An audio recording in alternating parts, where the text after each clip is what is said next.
हम भैया लोग एक बार फिर से रोवा लोग स्वागत करते हैं अपन चैनल भोजपुरी फैंस क्लब में। भैया आज हम लोग वास्तविक बताएं कि दोहा कतर में नवंबर में खेसारी लाल, अरविंद अकेला, कलूजी, निशा दुबे, काजल रघवाणी, रितु सिंह, बहुत सारे हीरोइन और भी वालों, सीमा सिंह, सब जानी गईल वालों दोहा कतर में प्रोग्राम करे खातिर वहाँ से बुलावल जाला। पिछले बार पवन सिंह और कोई गई रहे, ये बार खेसारी लाल, कलू संगे सब लोग जने गईल वाला। इस सब के वीडियो आइल बा, चैनल का लाइव वीडियो बहुत सारे यूट्यूब पे आ रहा बा। अगर हम डिस्क्रिप्शन में लिंक दे देता नहीं वो सब डायरेक्ट यहाँ से खोजे के ना पड़ी कि कौन सही है कौन ना।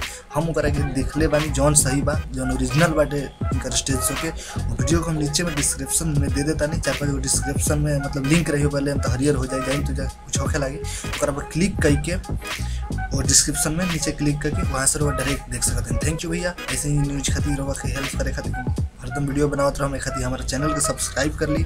बाय बाय, थैंक यू, ओके। अपना ख्याल रखें, लाइक और शेयर करिए हमारे वीडियो के। Thank you, by.